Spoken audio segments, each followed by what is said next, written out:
Buddy, so I have a fake Molly today. You can see that I did the best to restore her hair. It's still a little bit dry. Still dry in many places, but did the best I could with the hair. And with the bangs. And you can see that her wig does have the short hairs for the braids. And it's kind of like there's not much in the middle of the hair. It's mostly on the sides that the wefts are, which is interesting. You can see that she does have these blue speckled eyes.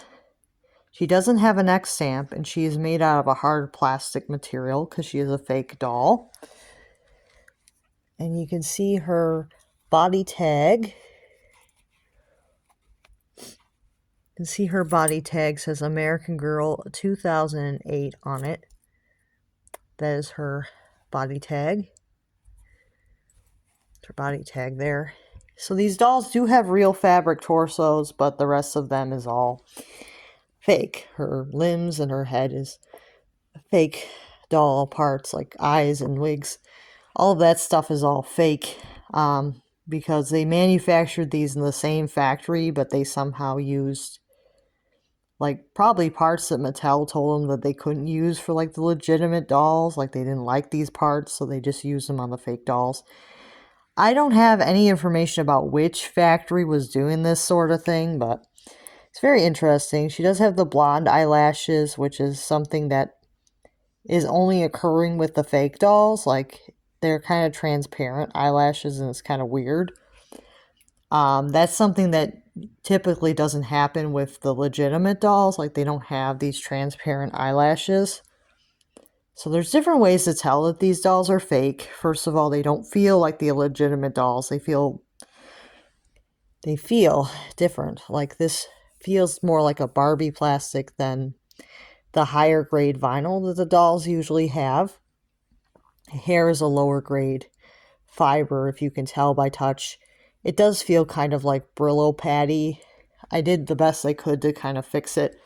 That one, the fake Samantha I just got, actually doesn't have that bad of a texture to her wig. I'm thinking that she was just well cared for. And the wigs usually just get really nasty over time, and they just get real dry and brittle with these fake dolls. Like, it's more common with the fake dolls. I think that their wigs just get really bad over time. And it happens like pretty quickly, I would say, because it's a bad, like cheap fiber that they have. The eyes are interesting because they kind of look like goat's eyes, but they're obviously not goat's eyes. She's got the speckled blue eyes like the goat's dolls, but it's obviously not the same eyes. So I'm not sure where they're getting their parts from, but she's very interesting. And I think these were made like after hours in like the legitimate factories, and they reused the bodies, like the cloth, but then they use fake limbs, fake hair, fake eyes to make them cheaper so that they could sell them to, I guess, people.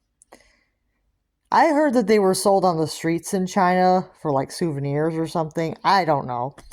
I don't know too much about who was selling these back in the day or why, but very interesting thing with these dolls. I will do a comparison with the real Molly. I may also do a comparison with number 14 and Romina 21, because those are other dolls that she looks like. And I don't know. Should I do it? I could do a comparison of the two fake Mollys, but they have different eyes. It could be interesting to see those two side by side. Let me know what you guys think, and I'm going to grab my real Molly to do a comparison in just a bit. See you guys soon.